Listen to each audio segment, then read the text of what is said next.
जी news portal देख रहे सभी दर्शकों को मेरा बहुत बहुत नमस्कार। आज है 13 तारीख और 12 है रविवार। ऐसी तारीख जो शायद भूलने वाली नहीं है और उसका कारण है दिन भर आप लाइव में हमारे साथ जुड़े रहे। गंगापुर सिटी का क्या मुस्तकबिल होगा, क्या इकबाल बुलंद होगा, किसकी होगी जीत, किसकी होगी हार, बहुत कुछ था साहब। और 11 तारीख को भी बादल छाए रहे और 13 तारीख को भी बादल छाए रहे। बादल उस दिन चाहे हटे या ना हटे हों, मगर आज बादल छट गए जब ईवीएम से खुला पिटारा और पता चला कि किसके सर बंधा सहरा और किसको मिली निराशा। कुल मिलाकर के इस शहर ने अपना भविष्य तय कर दिया है। अब देखना ये होगा साहब कि ये शहर किस दिशा में जाता है। बात सिर्फ यहीं की नहीं है, बीजेपी और कांग्रेस में कड़ी टक्कर थी। मौजूदा सरकार कांग्रेस की है। राज्य के लिए भी, मुख्यमंत्री के लिए भी बहुत बड़ी चुनौती थी। कहां पर अपनी सरकारें बना पाते हैं, कहां पर नहीं बना पाते हैं। पंचायत चुनावों की अगर बात करें तो वह बीजेपी ने बहुत अच्छी परफॉर्मेंस दी थी। निकाय चुनावों पर पूरी नजरें टिकी हुई थी मुख्यमंत्री गहलोत की कि क्या होगा, लेकिन हुआ वही जो जनता ने चाहा। वो मैं आपको बता देता हूं कि माधोपुर में स्थिति है बड़ी असमंजस वाली। सवाई माधोपुर में 60 वार्डों के लिए चुनाव हुए। 60 वार्डों में से अगर बात की जाए सवाई माधोपुर की तो साहब बीजेपी को मिली हैं 22, कांग्रेस को मिली हैं 27 और इंपॉर्टेंट भूमिका वहां भी निभाने वाले हैं 10 निर्दलीय।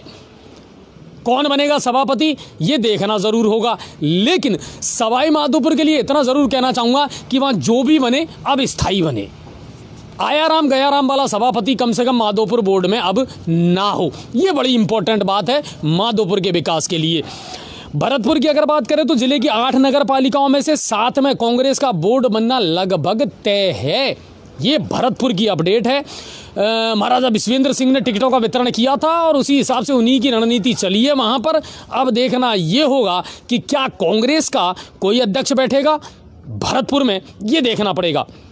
धौलपुर की अगर बात करें तो बाड़ी में भी कांग्रेस का बोर्ड बनना लगभग तय है। 45 में से 26 सीटें जो हैं वो कांग्रेस को मिली हैं। बीजेपी को 3 सीटों से संतोष करना पड़ा है, बाकी की सीटें गई हैं निर्दलियों के खाते में। अच्छा, कई जगह आरएलपी ने भी खाता खोला है और कई जगह जो है सीपीआई ने भी खाता खोला है। ये भी मामला वहाँ है, जैसे गंगापुर सिटी में बसपा ने खाता खोल दिया, यानी हाथी की सवारी मिलेगी ज़रूर बसपा को साहब गंगापुर सिटी में।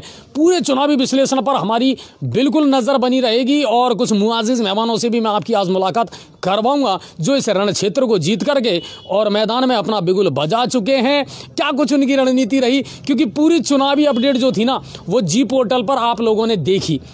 अच्छा, हमारे दर्शकों का भी हम धन्यवाद अदा करना चाहेंगे कि आज उन्होंने पूरा लाइव जो था वो जी न्यूज़ पोर्टल पर देखा और सबसे ज़्यादा टीआरपी हमारे चैनल की रही। और सबसे ज़्यादा टीआरपी क्या, और चैनल कोई टक्कर में था ही नहीं साहब। 78,000 से ज़्यादा लोग हमारे चैनल के साथ जुड़े रहे।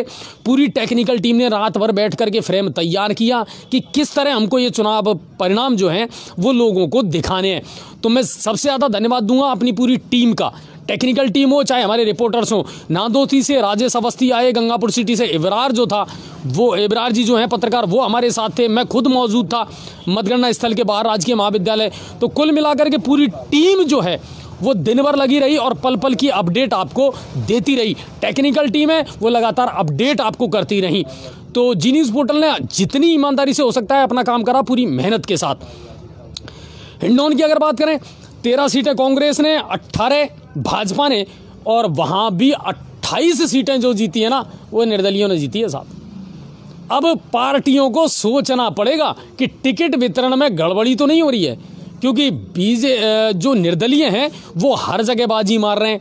या फिर ये भी हो सकता है साहब कि स्थानीय चुनावों में पार्टियां मायने नहीं रखती, व्यक्ति मायने रखता है।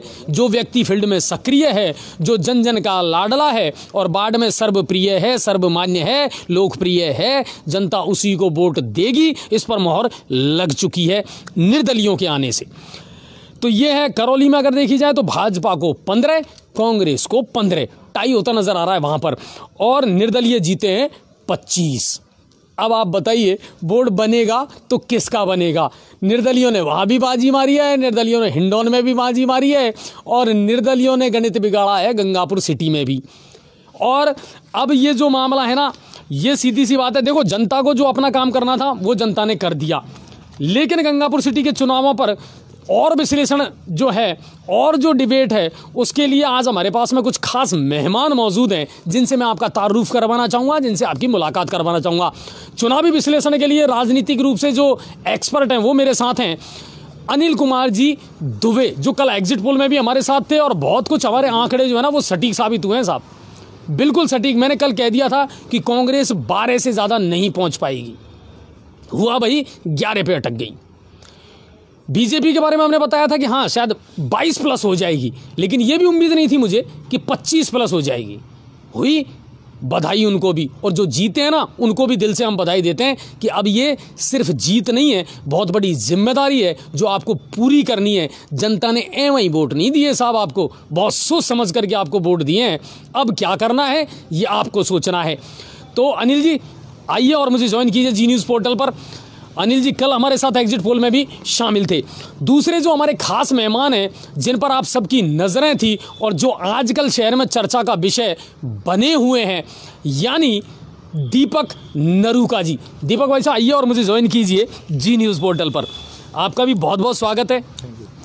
और तीसरे वो व्यक्ति हैं साहब जिनको कई बार मैंने इनवाइट किया, लेकिन कुछ कारणों से वो हमसे जुड़ नहीं पाए, लेकिन आज उन्होंने ऐसी बाजी मारी जिस पर उनका जो ओपिनियन है वो मैं ज़रूर जानना चाहूँगा, और वो हैं मदन पचौरी जी।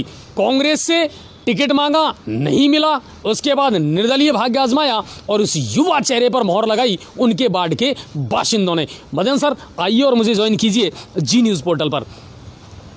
सबसे पहले तो मैं आप तीनों का बहुत बहुत स्वागत करता हूं जी न्यूज़ पोर्टल पर। और आपको दीपक सर सबसे पहले तो आपको बहुत बहुत बधाई, क्या कहना चाहोगे? देखिए, बधाई क्या बताऊं मैं, बधाई के पात्र वार्ड नंबर 34 की जनता है जिन्होंने इतना अपार जन समर्थन हमको दिया है। तो बधाई के पात्र हम ना होके मैं वार्ड नंबर 34 की हमारी जो जनता है उनको देना चाहूँगा। अच्छा, इस बार चुनाव कितने मज़ेदार रहे? रोमांच तो बहुत रहा सर। बहुत मज़े आए थे। लगभग 3 बार 2005 से लेकर 2015 तक हम एक ही वार्ड में चुनाव लड़े थे। पहले शुरुआत में 31 नंबर था, उसके बाद 25 हो गया, उसके बाद हो गया 36 नंबर। और लगातार हम ये मानिए 3 बार से हम चुनाव जीते हैं। हमको कभी पता नहीं चलता था चुनाव क्या होता है, क्योंकि हम जब चुनाव का टाइम होता था हम घूमने जाते थे सुबह शाम, क्या चुनाव लड़ रहे हैं कि वैसे बताना आप, हम आपको वैसे वोट दे देंगे। तो हम कंटिन्यू वहाँ पर ज़्यादा से ज़्यादा वोटों से हमेशा जीतते आए। और फिर किसी कारणों से ये सीट OBC की हो गई, तो फिर मैंने विचार किया मैं कहाँ जाए, तो वहाँ के लोगों का मैसेज आया कि ये वार्ड खाली पड़ा है और आप इसमें आ जाइए। तो मैंने वहाँ एक आध दिन घूमा, लोगों का रेस्पॉन्स बड़ा अच्छा लगा। फिर कई लोगों ने कहा था ये तो वही बीच में बैठेंगे, तो इनकी हिम्मत नहीं है इस बार से चुनाव लड़ने की। मैंने कहा अब तो देखो जब मैदान में आ गए तो हम लड़ेंगे ही, चाहे कोई भी सामने आ जाए। परिणाम ये हुआ हम चुनाव लड़े और इतना शानदार कारवा हमारे साथ जुड़ता चला गया, जिसकी परिणति है कि आज हम बहुत अच्छे वोटों से, मतलब मैंने कल्पना नहीं की थी कि हम इतने अच्छे से वोटों से चुनाव जीतेंगे, और चुनाव जीत गए। अनिल सर, एग्जिट पोल कितने खरे उतरे अपने जी न्यूज़ पोर्टल के? बिल्कुल अनुमान तो पूरे ही लगभग सही उतरे हैं, क्योंकि मैंने कल आपको बताया था 25 से 27 सीटें बताई थी, लगभग 22 बीजेपी की 27 सीटें लगभग आ गई। और सारे लगभग आंकड़े जो अपन ने बताए थे निर्दलीय लगभग जीतने की स्थिति में, वो बसपा ने भी खाता खोल दिया। हाँ, बसपा ने खाता खोला और लगातार वो जीतने की स्थिति में वो लगभग जीते। मदन सर, बहुत लंबे समय इंतजार आपने करवाया और लंबे समय तक कांग्रेस से जुड़े रहे और कांग्रेस की नीतियों को, रीतियों को बड़ा समर्थन आप करते रहे। कांग्रेस से आपने टिकट भी मांगा।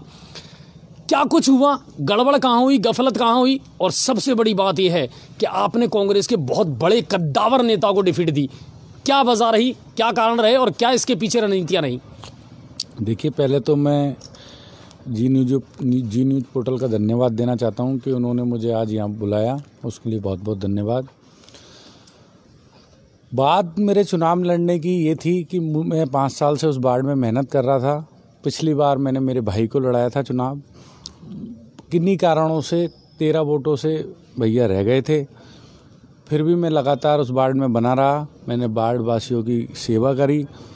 वार्ड वासियों का मेरे ऊपर पूरा आशीर्वाद था। वार्ड वासियों ने मेरे को कहा कि मदन भाई आपको चुनाव लड़ना है, बिल्कुल लड़ना पड़ेगा, हमारे पास ऐसा कोई ऑप्शन नहीं है। आपने हमारे दुख सुख में साथ दिया है, पूरे 5 साल साथ दिया है, इसलिए आपको चुनाव लड़ना है। मैंने हमारे एमएलए साहब जो मेरे सम्माननीय हैं, और मैंने उनको कहा साहब जनता की डिमांड है, मैं चुनाव लड़ना चाहता हूँ। एमएलए साहब ने मेरे को बिल्कुल हरी झंडी दे दी कि आप बिल्कुल चुनाव लड़ो, कोई दिक्कत नहीं है। मैंने फॉर्म भी भर दिया था, मैंने सिंगल पार्टी का फॉर्म भरा था। फॉर्म भरने के 4 घंटे बाद मैं वापस एमएलए साहब के पास आया था। एमएलए साहब ने मेरे को कहा, यार तू बेटा है मेरा, और आज मेरे सामने ऐसी परिस्थितियां बन रही है कि हरगोविंद जी कैसे भी मानने को तैयार नहीं है। वो पता क्या, उन्होंने अभी आनन फानन में ही आके मेरे को कहा नहीं मुझे चुनाव लड़ना है। चूँकि वो हमारी पार्टी के ब्लॉक अध्यक्ष हैं, मेरे सीनियर हैं, बुज़ुर्ग आदमी हैं, तो उनको उनकी मजबूरी बन गई, क्योंकि पार्टी के ब्लॉक अध्यक्ष को टिकट नहीं देना एक नेगेटिव मैसेज था। हालांकि मैं भी यूथ कांग्रेस का अध्यक्ष हूं और मेरा भी हक बनता है, लेकिन हरगोविंद जी किसी भी कीमत पे मानने को तैयार नहीं थे, किसी दूसरे वार्ड से चुनाव लड़ने को तैयार नहीं थे। उन्होंने एक हट पकड़ ली कि नहीं मुझे तो इसी वार्ड से चुनाव लड़ना है, इसी वार्ड से टिकट चाहिए। तो मेरे को एमएलए साहब ने कहा कि नहीं मदन ये सीनियर है। मैंने एमएलए साहब की बात मानी और मैंने उनको कहा ठीक है साहब, जैसा आपका निर्णय मैं उसके लिए तैयार हूँ।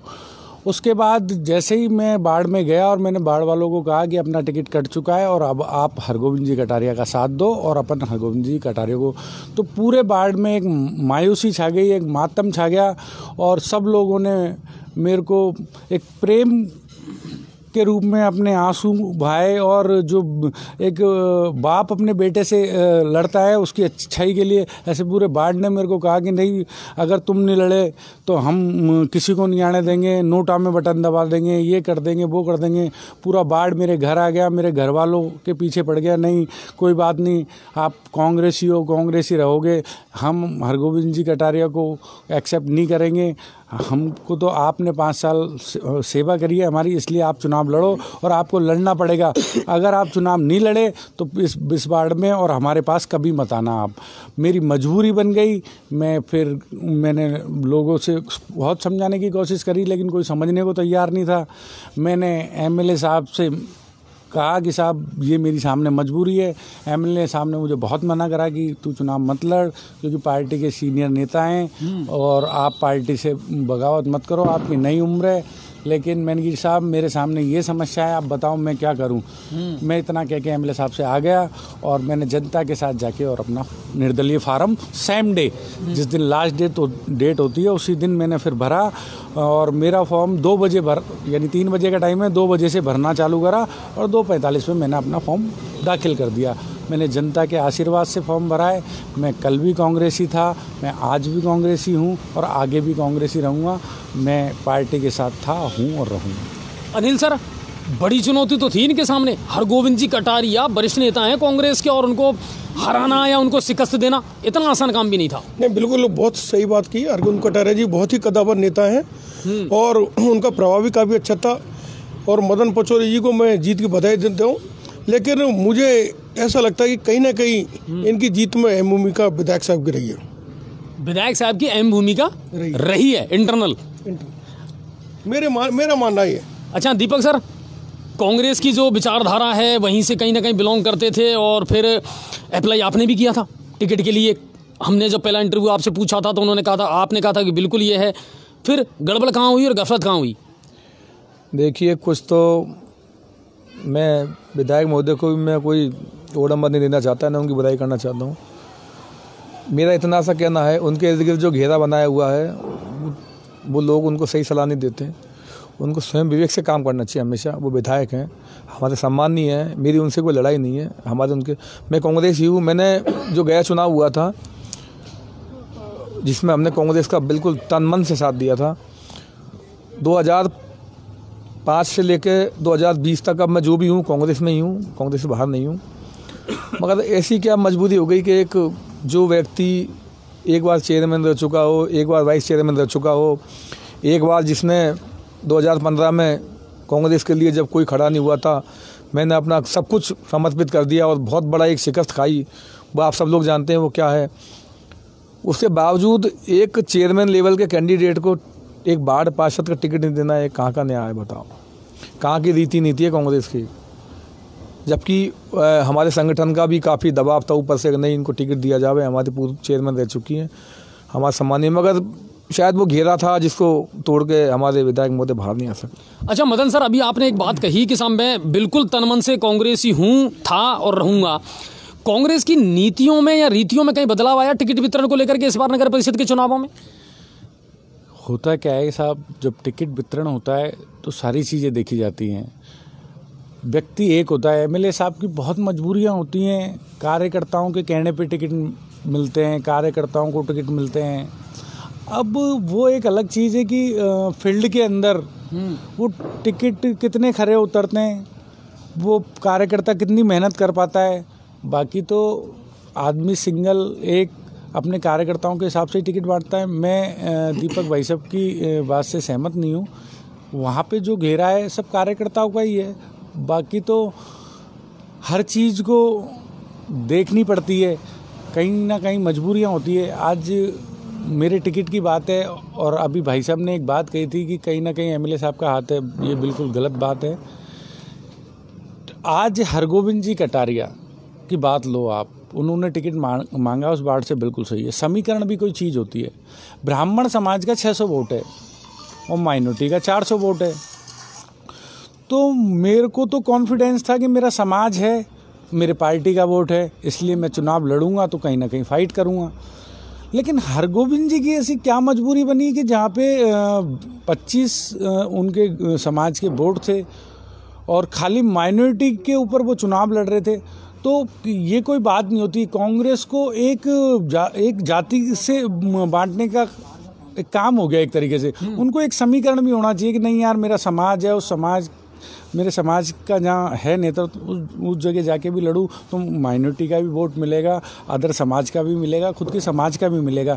एक राजनीति में एक समीकरण होता है। अब आप बिगड़ समीकरण के लड़ोगे तो कद्दावर नेता नहीं, आज कोई भी आदमी अगर कहीं जाके बिगड़ समीकरण के लड़ेगा तो वो चुनाव हारेगा। तो बात वैसे समाज की नहीं है, लोकप्रियता भी होती है, वो कोई बात नहीं है। लेकिन कहीं ना कहीं राजनीति में समीकरण भी चलते हैं। मैं कोई पर्सनली किसी जाति विशेष की बात नहीं कर रहा, लेकिन कहीं ना कहीं आप एक सिस्टम में आप आओगे तब जाके ही कहीं बैठेंगे। और आप जबरदस्ती अगर कहीं जाओगे तो कहीं ना कहीं आपको फिर उसका नुकसान नहीं। आपने दो चीजें कही साहब कि बहुत सोच समझ करके समीकरणों को ध्यान में रखते हुए दबाव में और बहुत कुछ सोचना पड़ता है तब जाकर के टिकटों का वितरण होता है। फिर भी 11 सीटें मिली।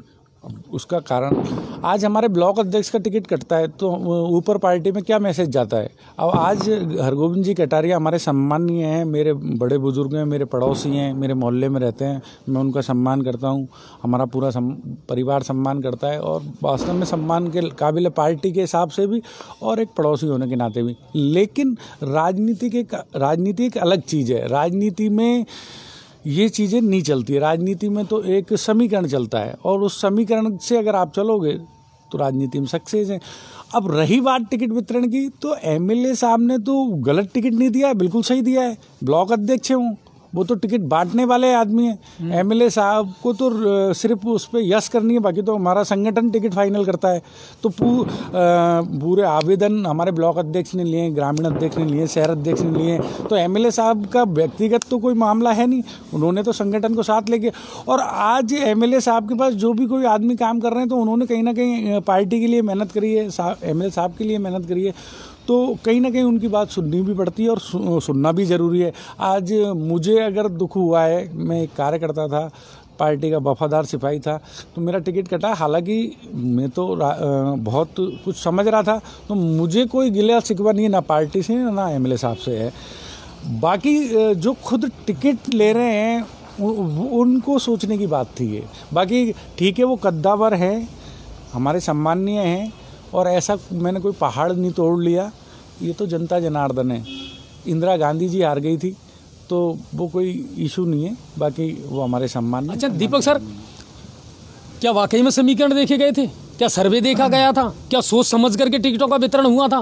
फिर अब वही बात आती है ले दे करके कि फिर कहीं स्वार्थ टकराते हैं या फिर कुछ अपने पर्सनल इश्यूज रहते हैं?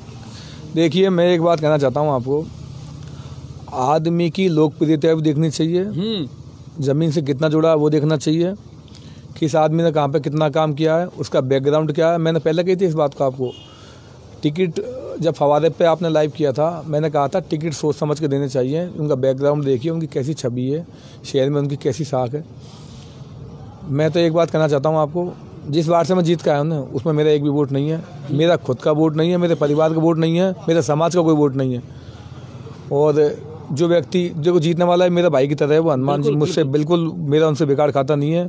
अभी भी हमने उनसे बात की है लगभग 1 घंटे पहले, और हम चुनाव में लगभग कंटिन्यू चुनाव चला था।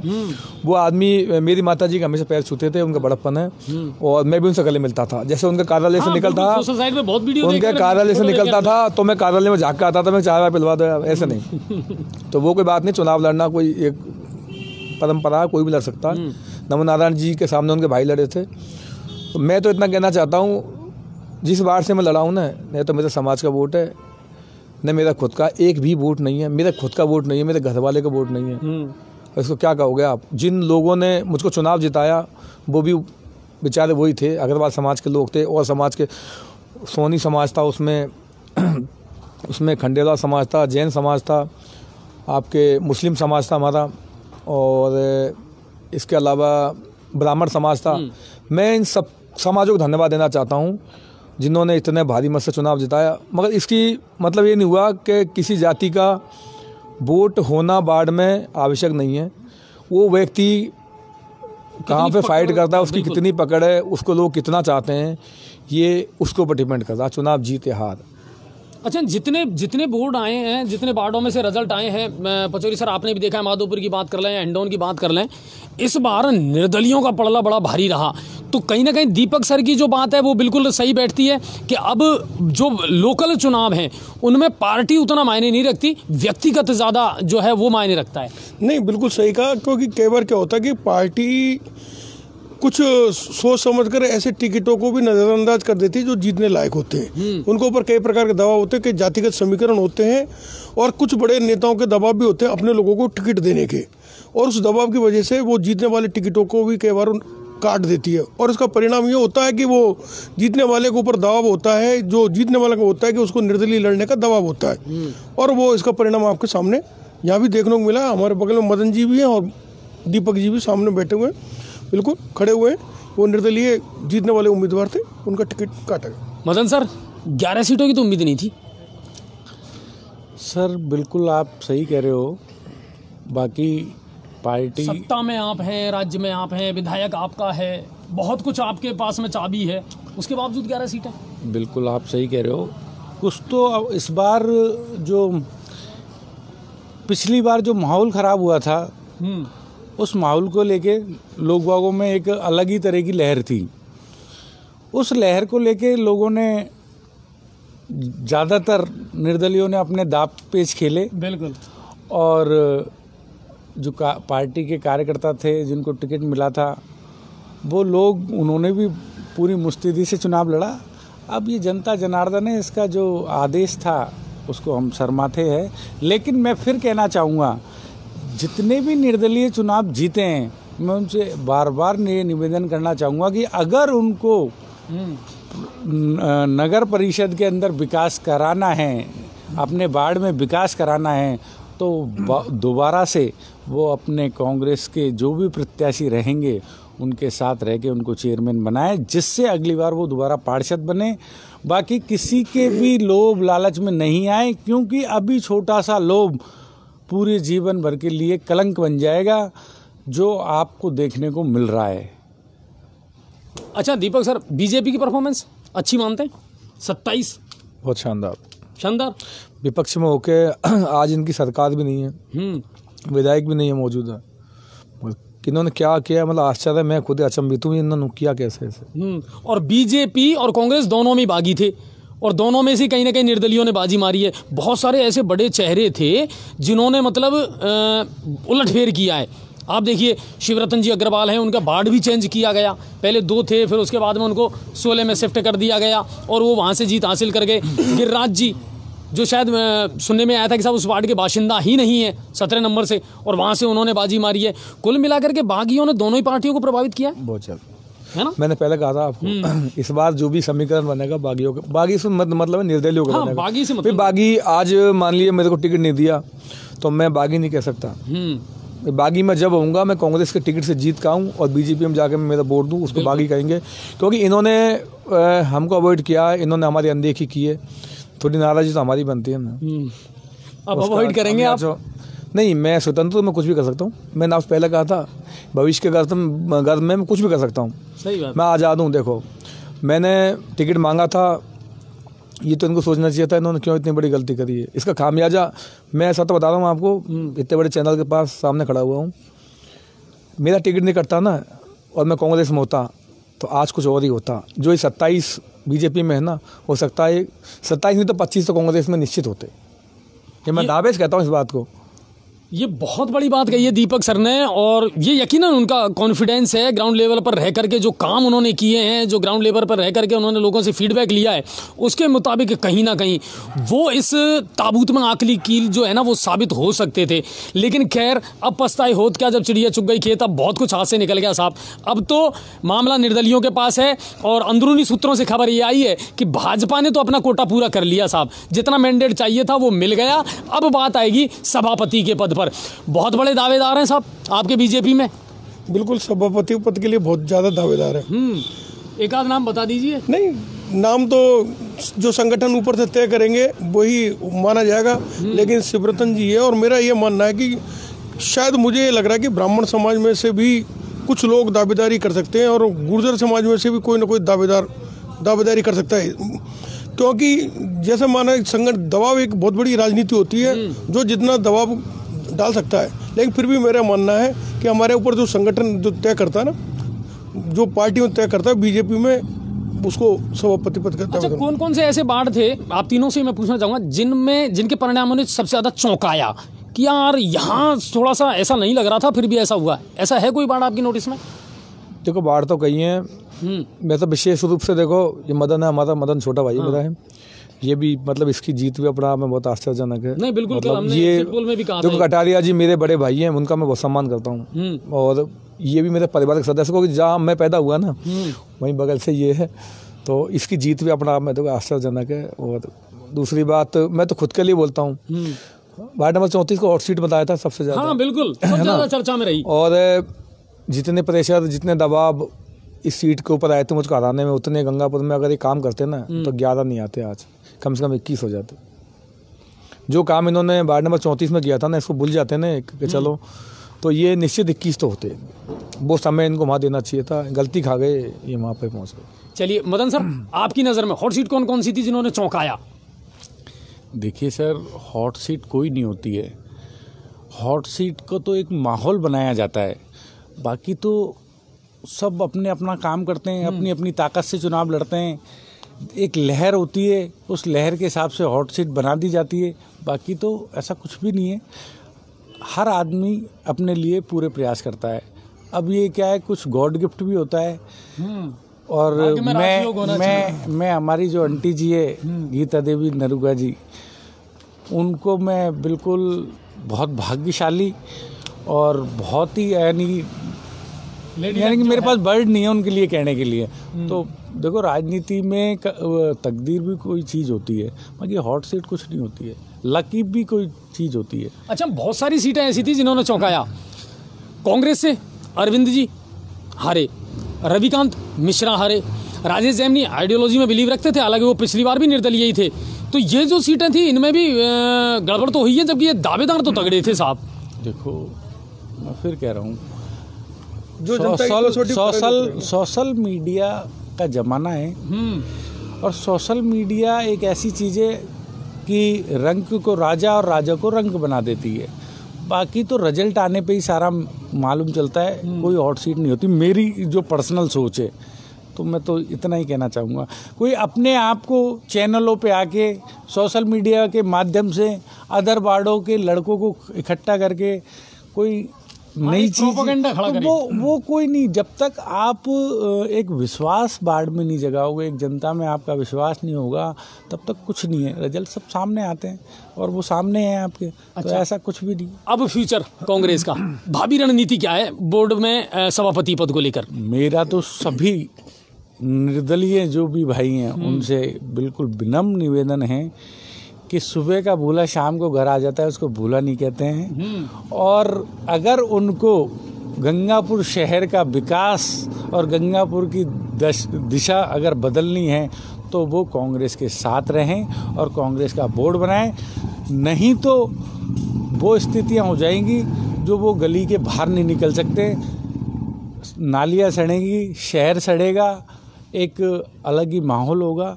क्योंकि कोई भी अगर बीजेपी का चेयरमैन बनता है तो आप बहुत अच्छी तरीके से जानते हो कि अपोजिट सरकार में काम करना बहुत टेढ़ी खीर होती है, तो और हर निर्दलीय पार्षद को संतुष्ट करना वो भी टेढ़ी खीर है।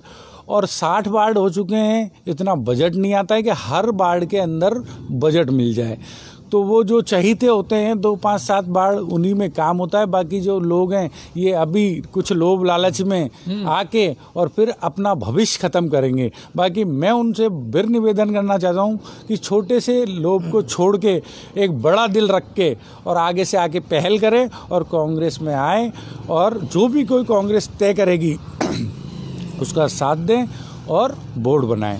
सटीक शब्दों में सिर्फ छोटा सा एक जवाब, इस हार के लिए सिर्फ 11 सीटों पर रोकने के लिए विधायक को कितना जिम्मेदार मानते हैं?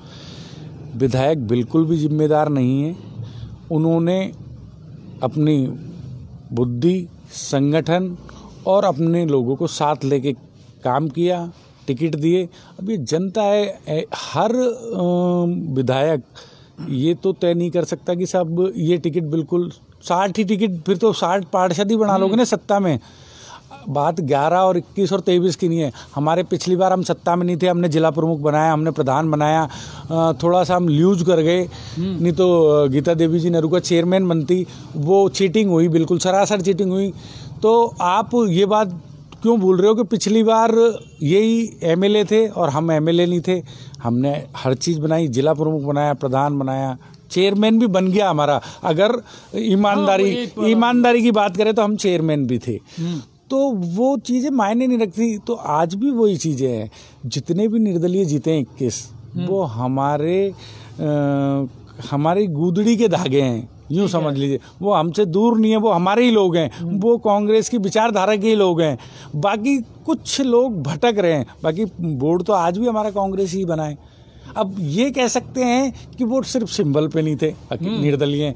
मैं उनसे फिर निवेदन करूंगा इस चैनल के माध्यम से, इस गंगापुर को बचा लो, मेरा यही उनसे निवेदन है। और गंगापुर के अलावा जो उनको जनता ने माइंडेट दिया है, जो जीते हैं वो लोग, उनके कसौटी पे खरे उतरो। नहीं तो पिछले बार जिन लोगों की आप बात कर रहे हो, जिनकी हॉट सीट बता रहे हो, उन लोगों का सारा रिजल्ट पूरे गंगापुर को मालूम था और है, ऐसा ही हाल होने वाला है। इसलिए उनसे मेरा विशेष निवेदन है कि वो लोभ लालच में नहीं आए और गंगापुर के लिए सोचें। हाँ, अच्छा, कुल मिला एक निवेदन और करना चाहूँगा। मैं दीपक भाई साहब को भी कहूँगा कि वो बहुत बड़ा दिल रख के और कहीं सामंजस्य बैठाएं। ऐसा कुछ भी नहीं है, कहीं दूरियां नहीं है। और देखो, पार्टी में कहीं आपने किसी का नुकसान करा है, किसी ने आपका नुकसान करा है, ताली दोनों हाथों से बजती है। तो ठीक है, अब वो चीज़ें ख़त्म करके और कहीं ना कहीं कोई अगर पहल होती है तो बहुत अच्छी चीज़ है। बाकी तो कुल मिलाकर के ये है कि बेकली, बेखुदी, बेबसी दे गया और कुछ नए तजुर्बे अजनबी दे गया। ये चुनाव बहुत सारे तजुर्बे दे गया। साहब, बाड़ेबंदी का क्या मामला है, चल रही है कांग्रेस में? देखिए, हमारे यहाँ कोई बाड़ेबंदी नहीं है। एमएलए साहब ने साफ कहा है कि धनबल से मैं कोई वो नहीं करूँगा, जिससे अगर धनबल का आज प्रयोग होता है तो वो इस शहर फिर सड़ेगा। पिछली बार धनबल का प्रयोग हुआ, जिसका खामियाजा पूरे शहर को भुगतना पड़ा। इसलिए उन्होंने बिल्कुल सब लोगों को कह दिया, मेरे लिए बिल्कुल ये गेट हमेशा खुले हैं। आपको विकास की राजनीति करनी है या फिर गंगापुर को गड्ढे में ले जाने की राजनीति करनी है, ये आपके हाथ में है। मेरे यहाँ सब लोगों का सम्मान है, सब लोग आओ, विकास की बात करो, कांग्रेस का बोर्ड बनाओ। मैं उनके साथ हूँ, एमएलए साहब उनके साथ हैं और जनता के साथ हैं। जो जनता करे, जनता ने तो कर दिया। अब बात पार्षदों की। अब वो पार्षद जनता के हित की बात सोचते हैं या खुद के हित की बात सोचते हैं, ये उनके ऊपर डिपेंड करेगा। इसलिए आगे तो भगवान मालिक हैं। कुल मिलाकर के ये विकास नाम का बच्चा है ना साहब, आज तक पैदा नहीं हुआ और पार्टियां इन्हीं को पैदा करती रहती है। भाजपा कहती है मेरा बच्चा है और मैं बहुत जल्दी पैदा करूंगा, और बीजेपी कांग्रेस कह रही है कि साहब ये विकास नाम का जो बेटा है ये मेरा है और इसे हम पैदा करेंगे, मगर ये कमबख्त अभी तक कहीं नजर नहीं आया। भारतीय जनता पार्टी क्या गुल खिलाने वाली है और रणनीति क्या है, सूत्रों के हवाले से तो पता चल रहा है कि साहब मैंडेट कंप्लीट कर लिया है, बाड़ेबंदी शुरू हो चुकी है। बिल्कुल, जैसा 27 सीटें आ गई, केवल समर्थन 4 सीटें की जरूरत पड़ती है।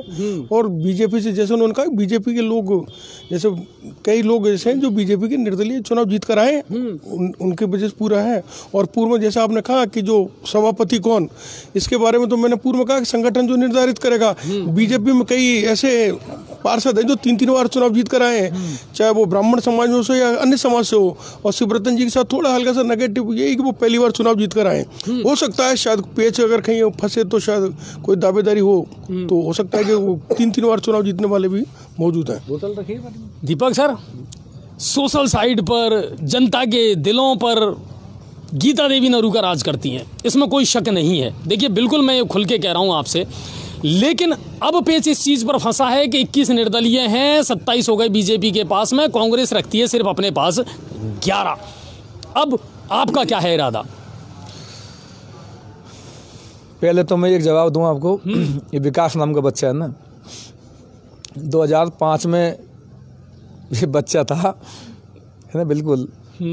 और 2005 से 10 तक ये चला 5 साल का हो गया बच्चा। और 2010 में जिस बच्चों को हम जहाँ छोड़ के गए थे ना, वो बच्चा अब तक लगभग 10 साल बड़ा हो गया, 15 साल का होना चाहिए था, वो 5 साल का रह गया। और मुझे लगता है उसको कुपोषण का शिकार हो गया उसकी, और भी ऐसा लगता है उसकी उम्र घटती जा रही है। तो मैं कहना चाहता हूँ उसको कुपोषण मत दीजिए, उसको पोषण दीजिए। और जो हम जब चेयरमैन थे, माता चेयरमैन थी, उस समय बिना कोई भेदभाव, चाहे बीजेपी का था कांग्रेस का, बिल्कुल हक से आता था नगर परिषद में कि नहीं मेरा अधिकार है मैं जाऊँगा। और वो बड़े प्रेम से आता था, और उसका कोई काम नहीं होता तो वो चाय पीने आता था कि मैं चाय पी आऊँगा। और उनकी फाइलें ऐसे दौड़ती थी जैसे मानिए कोई मिनिस्टर की फाइल हो। आज वो प्रेम हम सबके काम आ रहा है। और रही बात सोशल मीडिया की, नहीं तो मैं सोशल मीडिया का ज़्यादा उपयोग करता हूँ, कुछ लोग करते हैं उसको मैं लाइक कर देता हूँ। लोगों की चलाई हुई सोशल मीडिया है, उनका प्रेम है। और लोगों की सोशल मीडिया क्यों नहीं चलती है? दिल में जगह बनाओ ना, दिल में जगह बनाइए। ये फालतू रौब झाड़ना और अपनी राजनीति करना गलत बात है। और मैं अब भी सबका विरोध करता हूँ और मैं हमेशा खड़ा रहूँगा विरोध के लिए। और मैं विकास के साथ हूँ, विकास के साथ रहूँगा। पार्टी मेरे लिए कोई मायने नहीं रखती, मुझको जनता का प्रेम चाहिए और जनता का साथ चाहिए। अब आगे क्या रणनीति रहेगी? मैं तो फ्री हूँ, कुछ भी कर सकता हूँ। अच्छा, जब इन्होंने किसी ने मुझको अपना नहीं माना तो मैं किसी को क्या मानूं? बिल्कुल मैं निडर हूँ। मैं किसी डर में, दबाव में, बहकावे में, झूठ बोलने में, कुछ करने में बिल्कुल आने वाला नहीं हूँ। मैं राजनीति करता हूँ, मैंने 4 चुनाव लड़े हैं और मैं इसकी नस से वाकिफ़ हूँ। नगर पालिका चुनाव कैसे लड़ा जाता है उसका परिणाम मैंने दिखा दिया आपको। वो तो बदकिस्मती है, उल्टा सीधा कुछ हो गया, नहीं तो और भी कुछ अच्छा होता। कुल मिलाकर के ये है साहब कि गया फिर आज का दिन भी उदास करके मुझे, और किसी ने भी तो ना देखा निगाह भर के मुझे। तो कुछ खुशियां भी हैं और कुछ गम भी हैं, कुछ दर्द भी हैं और कुछ कड़वाहट भी है। अब आप तीनों से निर्दलीय के रूप में सभापति का दावेदार किसे मानते हैं? निर्दलीय के रूप में देखो, मैं कुछ जल्दबाजी कहना, मैंने कभी भी हमेशा मैंने बढ़ के नहीं बोला, मेरी आदत है। मेरे वार्ड में भी जाता था तो लोग कहते थे यार ये करा दो वो करा दो, मैं नहीं, मैं कोई वादे नहीं करूँगा। मैंने न तो वादे 2005 में किए थे, न मैं आज करूँगा। ये ज़रूर कहता हूँ, आप दिल में अगर इतना सा उम्मीद रखते हो तो मैं आपको इतना सारा देकर जाऊँगा। तो ये छोड़ो, मैं इस बात में बिल्कुल यकीन नहीं करता। कुछ भी हो सकता है कल, अभी टाइम बाकी है 7 दिन आज चुनाव में, कुछ भी हो सकता है। अभी कोई चुनाव आज हो नहीं गया, न कोई सभापति बन गया। अच्छा, आपने तो अपना ओपिनियन दे दिया। केवल बीजेपी के अलावा क्योंकि कोई बनेगा नहीं, क्योंकि इतनी सीटें किसी के पास है या नहीं लाने की संभावना, वो कोशिश भी नहीं करेंगे। ठीक है, नहीं कर सकते। मदन सर? जी सर, आपकी नज़र में सभापति बिल्कुल कांग्रेस, बीजेपी या निर्दलीय? अभी दीपक भाई साहब ने बहुत अच्छी बात कही। अभी 7 दिन बाकी है और राजनीति है, इसमें सब कुछ होता है। और ये जो बीजेपी का जो बढ़कर बोलना वो अभी ठीक नहीं है। बाकी समय बताएगा, जो होगा वो अच्छा होगा शहर के उसमें। कुल मिलाकर के ये है। मैं बोलना जी बिल्कुल। एक बात मैं बताऊं आपको, शायद आप तो उस समय आपकी जानकारी में होगा नहीं होगा, 2005 की घटना बता दूं मैं आपको जी। सबको मालूम है आज भी। हमारे 11 आए थे कांग्रेस के, ठीक है, और 18 आए थे बीजेपी के 11 आए थे निर्दलीय। उसके बाद हमने 25 वोट लाए थे हम। अब वो किसके थे ये आप सोच लो। दिल में जज्बा होना चाहिए कुछ करने का। अगर 11 मैं कांग्रेस में होता, 11 होते ना, तो मैं आज भी चुनाव लड़ता, निश्चित बता रहा हूँ आपको, चाहे होता कुछ भी रिजल्ट।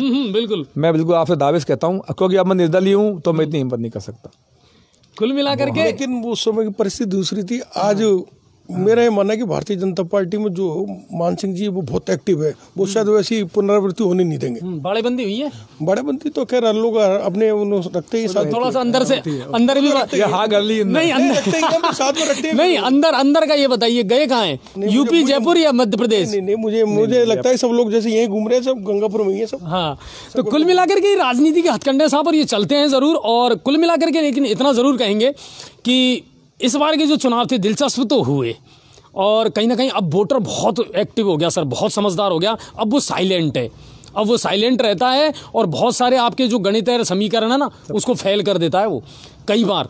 और मेरे ख्याल से सबसे ज़्यादा मार्जिन से गीता मैम ही जीती है गंगापुर सिटी में शायद, है ना। वो 450 से ऊपर वोटर, 472 के समथिंग। अच्छा, बीरू पुजारी वो कितने? 478 समथिंग वोटों जीते, कुछ डिफरेंस है। और उसके बाद में ओमी कटारिया भी 450 के लगभग वोटों जीते। और सबसे कम मार्जिन से कौन जीता? ये मेरे ख्याल से एक तो टाई हुआ है, एक जो टाई हुआ था ना वो भी बड़ा जोरदार था साहब, दिलचस्प था। वार्ड नंबर 48 से टाई हुआ, और टाई में बाजी मारी निर्दलीय ने, विनोद कुमार ने, है ना। बीजेपी से टिकट मांगा था, बिल्कुल बीजेपी से टिकट मांगा था, और मेरे साथ भीड़ में शामिल थे। और हाँ, मुझसे भी मेरे दर्शक लगातार कमेंट कर रहे थे कि सर आप भी तो लड़ रहे हैं, आप भी तो क्या कर रहे हैं। मैंने आज तक एक शब्द नहीं बोला। इतना जरूर कहूंगा कि हाँ, वार्ड नंबर 52 से मैंने टिकट मांगा था, लेकिन बहुत ईजीली मांगा था। अगर आसानी से मिल जाता तो भाग्य आजमाता। बाकी मेरा यही था कि मैं निर्दलीय चुनाव नहीं लड़ूंगा। तो कुल मिलाकर के चुनाव बहुत अच्छे रहे। और हमारे पत्रकार जो हैं पदम जोशी जी, वो 37 नंबर से जीत हासिल उन्होंने की। 3 जगह से भाग्य आजमाया था, लेकिन 1 जगह से उनको जीत हासिल हुई। और सबसे कम मार्जिन से हारे हैं, वो जीते हैं राजेश, वार्ड नंबर 41 से 3 वोटों से, है ना। कृष्ण कुमार धाम 10 वोटों से, है ना, 10 वोटों से। और फिर सबसे पहले वही है टाई जो हुआ था, और टाई में फैसला हुआ भाग्य का विनोद के पक्ष में। तो ये जो चुनाव थे बड़े दिलचस्प रहे। सभापति के चुनाव को लेकर के मैं अपडेट दे दूं आपको कि अब क्या कुछ गणित होने वाला है। तो सभापति का नामांकन 15 तारीख को दाखिल किया जाएगा, जांच इनकी 16 तारीख को होगी, 17 तारीख को नाम वापसी की डेट है। मैं फिर बता देता हूं, 15 तारीख को नामांकन दाखिल होगा सभापति पद के लिए, जांच होगी 16 तारीख को, 17 को नाम वापस लिया जाएगा। चुनाव चिन्ह भी 17 को मिल जाएंगे, और मतदान की तारीख है 20 तारीख। यानी इस शहर का मुस्तकबिल कौन होगा और कौन बैठेगा सभापति की कुर्सी पर, यह फैसला हो जाएगा 20 को ही, क्योंकि उसी दिन होगी मतगणना। मैंडेट के लिए चाहिए 31 सीटें। देखना होगा गेंद किसके पाले में जाती है। कांग्रेस कह रही है कहीं ना कहीं से पलटने का प्रयास करेंगे, बीजेपी कह रही है कि हमारे पास मैंडेट पूरा है। लेकिन कुल मिलाकर के आपका जाते जाते मैं एक बार धन्यवाद और शुक्रिया अदा जरूर करता हूं। अच्छा, जी न्यूज़ पोर्टल देखते हैं कि नहीं देखते हैं? देखते हैं। मैं तो अपना प्रमोशन तो पहले करूंगा साहब। देखते। और सबसे बड़ी बात है कि आज सबसे ज्यादा जी न्यूज़ पोर्टल को देखा है लोगों ने, और सटीक आंकड़े दिए हैं। और हमारे एग्जिट पोल भी कहीं ना कहीं खरे साबित हुए हैं। बसपा ने भी खाता खोल दिया। बसपा का भविष्य कहाँ मान रहे हो? बिल्कुल, वो हमारे साथ रहेंगे। आपके साथ रहेंगी? लगता तो नहीं। मानना तो ऐसा है, बाकी तो नहीं। आजकल कुमारी बहन मायावती की सिंपैथी ज्यादातर बीजेपी की तरफ नजर आ रही है। बिल्कुल। मेरा ये मानना है कि वर्तमान परिस्थिति में तो मदन जी को भी बीजेपी में आ जाना चाहिए।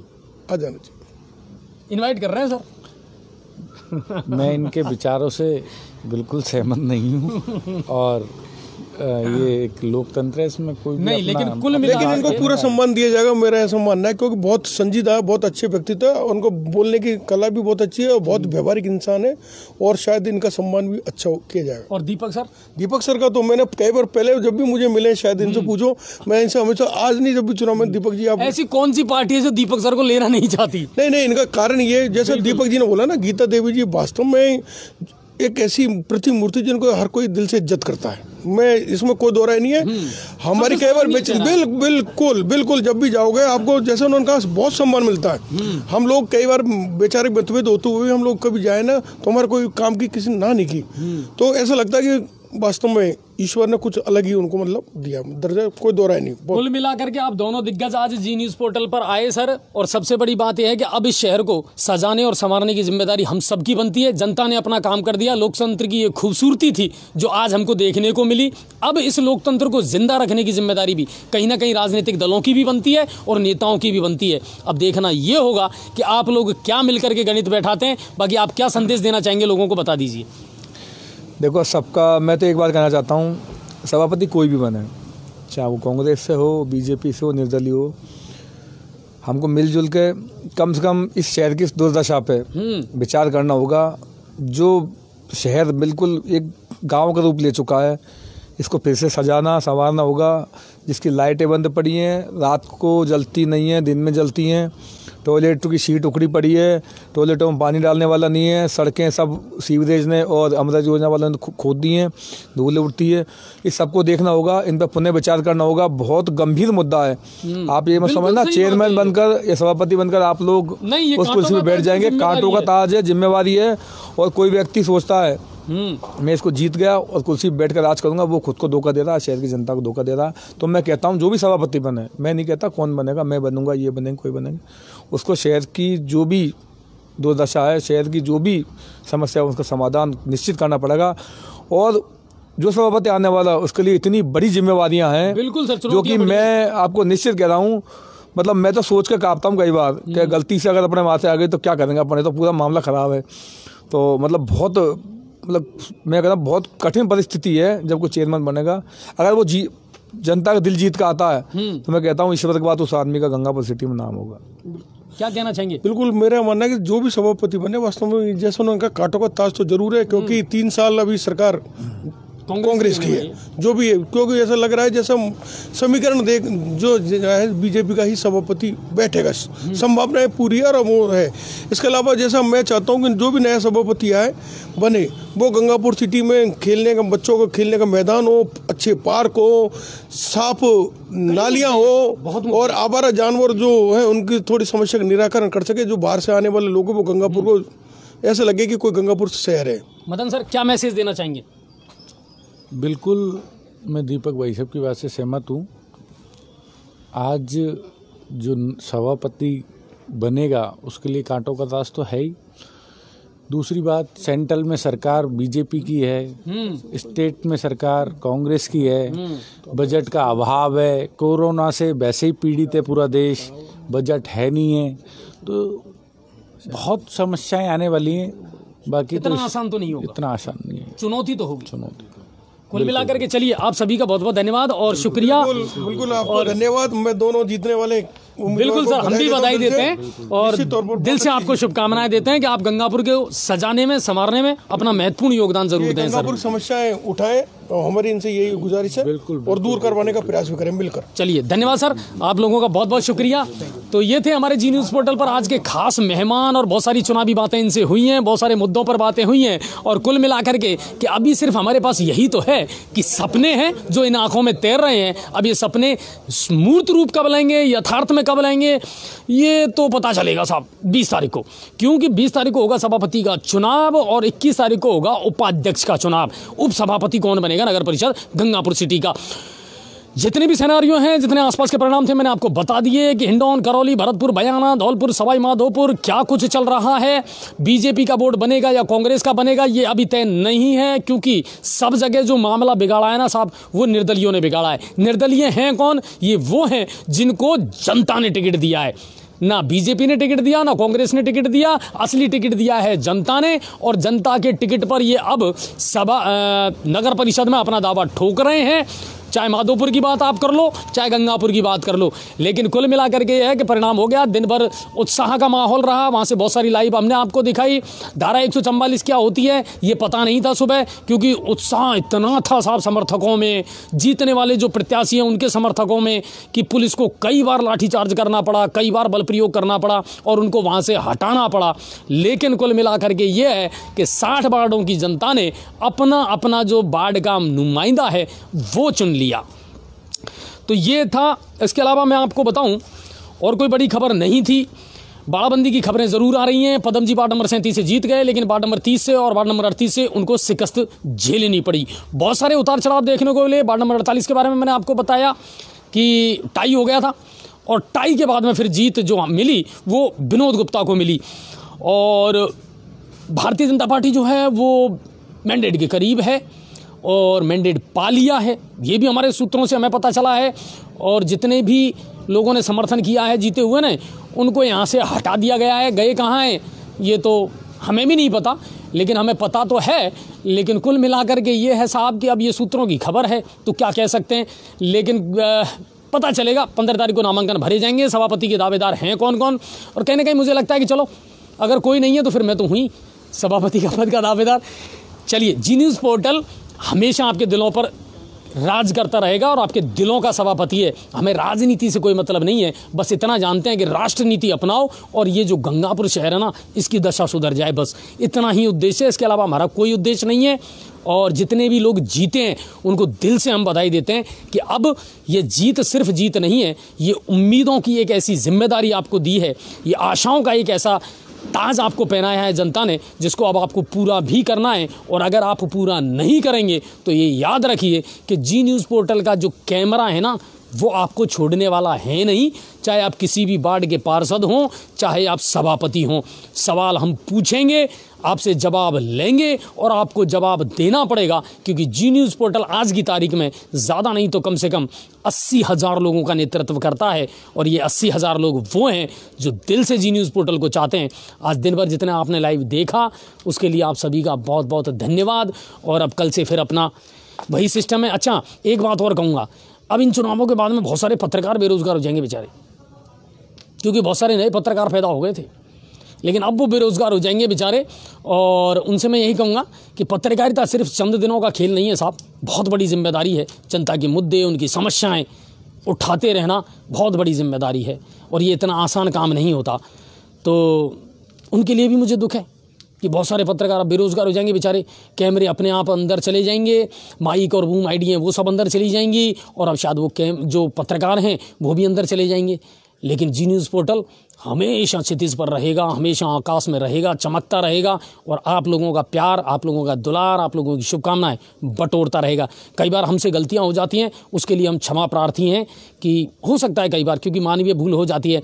हमारे पास, मैं आपको एक बात और बता दूं, हमारे पास कोई बड़े रिसोर्सेज नहीं है साहब, हमारे पास कोई बड़े सोर्स नहीं है, हमारे पास कोई बड़े बड़े कैमरा नहीं है, हमारे पास कोई बड़ी कैमरामैन टीम नहीं है, हमारे पास कोई बड़े माइक नहीं है, हमारे पास कोई बड़ा स्टूडियो नहीं है, मगर हमारे पास एक बड़ा जज्बा है और कुछ करने का इरादा है, और बहुत बड़ा दिल है साहब, जिससे हम लोगों से जुड़े रहना चाहते हैं। तो इसलिए हो सकता है कि कई बार हमसे गलतियाँ हो जाएँ, तो वो मानवीय भूल समझ करके हमें क्षमा ज़रूर कर दिया कीजिए आप। और हाँ, शेयर ज़्यादा से ज़्यादा करिए और लोगों को ज़्यादा से ज़्यादा बताइए कि हाँ, भरतपुर संभाग में, गंगापुर सिटी, सवाई माधोपुर में एक ऐसा लोकल चैनल ज़रूर है जो आपकी बातें, आपके मुद्दे बेबाकी से उठाता है, निष्पक्षता के साथ उठाता है। बस यही आज की अपडेट थी। गला आज थोड़ा सा ठीक है, इसलिए ज़्यादा बोल पाया मैं।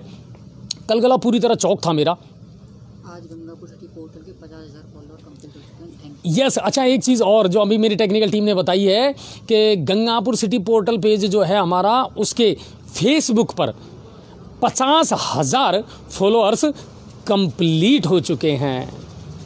सुबह मेरे ख्याल से 48 के समथिंग चल रहा था, 49 और अब हमारे 51,400 से ऊपर पहुंच चुके हैं। यूट्यूब पर भी लगभग 14,500 या 15,000 जो हैं वो पहुंच चुके हैं। इसके अलावा ट्विटर पे हैं, इंस्टाग्राम में हैं, यानी कुल मिलाकर के अब 80 की जो लाइन है वो क्रॉस हो चुकी है हमारी। तो ये तो बढ़ते रहेंगे साहब, और ज़िंदगी इसी का जो नाम है। लेकिन वही बात है कि उसकी बातों में कुछ ऐसी दीवानगी थी कि वो बहुत सारे सपने मुझे दे गया। तो अब देखते हैं क्या होता है इस शहर का। लेकिन आप और हम लड़ते रहेंगे, संघर्ष करते रहेंगे, और इस शहर के लिए आवाज़ ज़रूर उठाते रहेंगे। प्रशासन को भी धन्यवाद दूंगा, बहुत शांतिपूर्ण तरीके से, बहुत अच्छे तरीके से उन्होंने ये चुनाव संपन्न करवाए हैं साहब।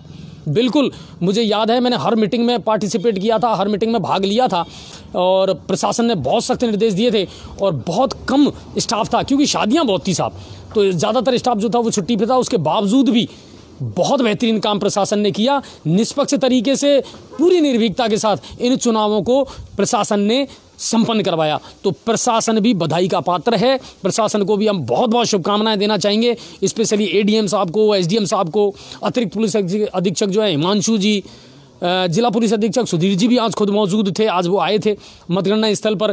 कालूराम जी उप अधीक्षक जो हैं, उनकी पूरी टीम, जितने भी थाना अधिकारी हैं जिनको यहाँ लगाया गया था, जोनल मजिस्ट्रेट और स्पेशली वो आरओ जिनकी, वो पीठासीन अधिकारी जिनकी मत गणना में ड्यूटी लगी, जिनकी मतदान के दिन ड्यूटी लगी, उन्होंने ना भूख देखी ना प्यास देखी, लेकिन अपना काम वो लगातार करते रहे। और अभी और बड़ी जिम्मेदारी है उनके ऊपर, और अभी शहर की सबसे बड़ी जिम्मेदारी है सभापति के ऊपर, जो 20 तारीख को चुना जाएगा। तो देखते हैं क्या मुस्तकबिल होता है इस शहर का। धन्यवाद आप सभी का, और लाइक और शेयर लगातार करते रहें, और जी न्यूज़ पोर्टल की खबरों को लगातार देखते रहें। आप सभी का बहुत बहुत शुक्रिया, और जिन्होंने आज दिन भर हमें फ़ोन किया उन सबका भी बहुत बहुत शुक्रिया। लगातार हम अपडेट आपको देते रहे उसके लिए। और हाँ, अच्छी खबरें, सच्ची खबरें, निष्पक्ष खबरें, ये हमारा उद्देश्य रहेगा हमेशा के लिए। जय हिंद और जय भारत।